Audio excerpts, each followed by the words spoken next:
Et bonjour, ici Sébastien, j'espère que vous allez bien. Aujourd'hui, je vais vous parler du film Sonic the Hedgehog en format 4K. C'est réalisé par Jeff Fowler et ça met en vedette Jim Carrey et James Marsden. C'est distribué par Paramount et on peut se le procurer en magasin depuis le 19 mai 2020. Ça fait maintenant 29 ans que le personnage de Sonic a vécu sa première aventure vidéoludique. Avec le temps, il a su se tailler une place auprès des joueurs, même si son parcours n'a pas été exempt d'embûches. Il a eu droit à quelques séries télévisées et c'est maintenant au tour de son premier long métrage. Tout n'était pas gagné d'avance si on se fie à la toute première bande-annonce qui a été diffusée en avril 2019, alors que Sonic avait un physique beaucoup trop différent comparativement aux jeux vidéo. La production a entendu les plaintes et a retardé sa sortie, permettant d'effectuer les correctifs nécessaires. Maintenant que le problème a été réglé, est-ce que les résultats répondent aux attentes? Pour ce qui est de l'histoire, je peux dire qu'elle est librement inspirée du personnage, puisqu'au début, Sonic vit sur une planète paradisiaque. Par contre, il doit s'exiler car ses pouvoirs mettent en danger ses amis. Il se cache sur Terre en trouvant refuge au cœur de la nature du Montana. Et après qu'il ait causé une énorme panne d'électricité, le docteur Robotnik, grand fervent de gadgets, le prend en chasse. C'est à ce moment qu'il demande de l'aide à Tom Wachowski, le shérif du coin. Ensemble, ils doivent récupérer les anneaux du petit hérisson bleu, s'étant malencontreusement retrouvé sur un gratte-ciel de San Francisco.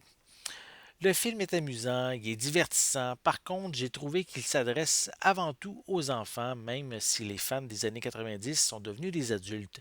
Le script est assez simpliste, plein de bons sentiments et sans deuxième niveau de lecture. La scène dans le bar où Sonic s'occupe de tous les méchants est justement un bon exemple.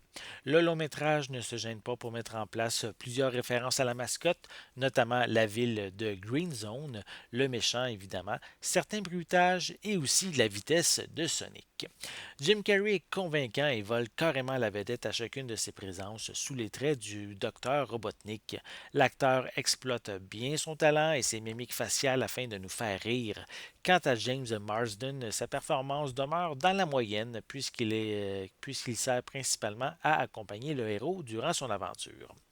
Visuellement, ce transfert en 4K est superbe. Le film est rempli de couleurs vives qui ressortent à l'écran, allant du bleu de Sonic au vert des forêts ou au rouge du costume du docteur Robotnik. De plus, les images sont d'une clarté incroyable. Elles sont remplies de détails subtils, même dans l'arrière-plan. Pour les pistes sonores, elles sont disponibles en anglais Dolby Atmos, anglais DVS, français et espagnol 5.1 avec des sous-titres dans les mêmes langues.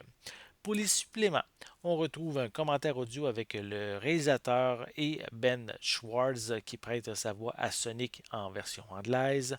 On a quelques scènes supprimées, des bloopers, le vidéoclip Speed Me Up, une courte animation de 2 minutes dans laquelle Sonic visite différents endroits sur la planète. On a également quelques featurettes qui sont de la partie. La première concerne les membres de la production qui parlent de leurs moments favoris avec Sonic. La seconde est au sujet de Jim Carrey et le développement de son personnage. La troisième s'attarde sur les origines de Sonic et la dernière sur le développement de Sonic pour son adaptation au cinéma. On termine avec une copie Blu-ray, une copie digitale ainsi qu'une véritable bande dessinée en papier glacé présentant une aventure du hérisson bleu.